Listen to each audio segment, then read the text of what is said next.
Dahulu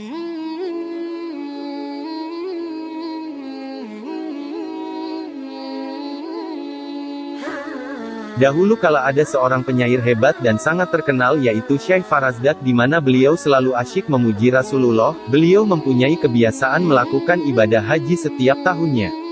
Suatu waktu ketika beliau melakukan ibadah haji kemudian datang berziarah ke makam Rasulullah dan membaca kasidah di makam beliau dan ketika itu ada seseorang yang mendengarkan kasidah pujian yang dilantunkannya. Setelah selesai membaca kasidah, orang itu menemui sang penyair dan mengajak beliau untuk makan siang ke rumahnya.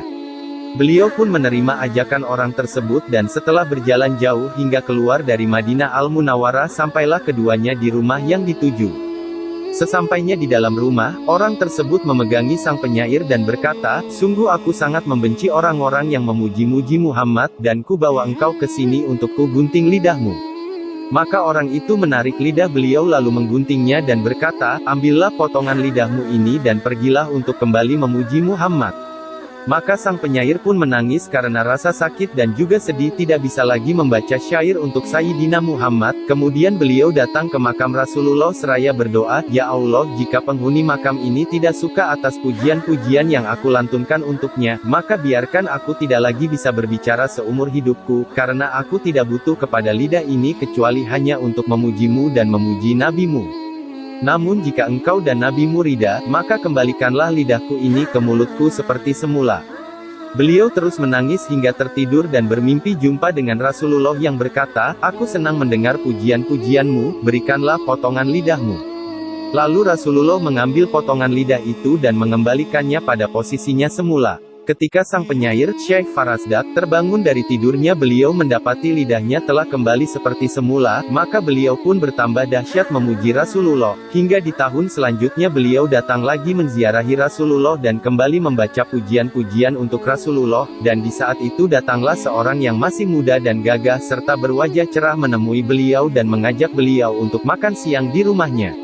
Beliau teringat kejadian tahun yang lalu namun beliau tetap menerima ajakan tersebut sehingga beliau dibawa ke rumah anak muda itu.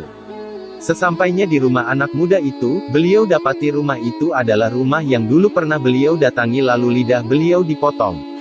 Anak muda itu pun meminta beliau untuk masuk yang akhirnya beliau pun masuk ke dalam rumah itu hingga mendapati sebuah kurungan besar terbuat dari besi dan di dalamnya ada kera yang sangat besar dan terlihat sangat beringas. Maka anak muda itu berkata, "Engkau lihat kera besar yang di dalam kandang itu, dia adalah ayahku yang dulu telah menggunting lidahmu." Maka keesokan harinya Allah merubahnya menjadi seekor kera.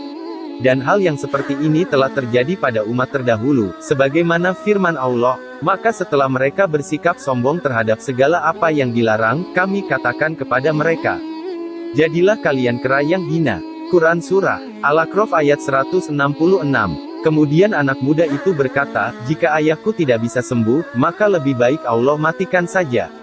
Maka Syekh Farazdak berdoa, "Ya Allah, aku telah memaafkan orang itu dan tidak ada lagi dendam dan rasa benci kepadanya." Dan seketika itu pun Allah mematikan kera itu dan mengembalikannya pada wujud yang semula. Dari kejadian ini jelaslah bahwa sungguh Allah mencintai orang-orang yang suka memuji Nabi Muhammad, karena pujian kepada Nabi Muhammad disebabkan oleh cinta dan banyak memuji kepada Nabi Muhammad berarti pula banyak mencintai beliau. Dan semakin banyak orang yang berzikir, bersalawat dan memuji Nabi Muhammad, maka Allah akan semakin menjauhkan kita, wilayah kita dan wilayah-wilayah sekitar dari musibah dan digantikan dengan curahan rahmat dan anugerah dari Allah. Dikisahkan oleh Al-Maghfurlah Al-Habib Munzir bin Fuad Al-Musawa.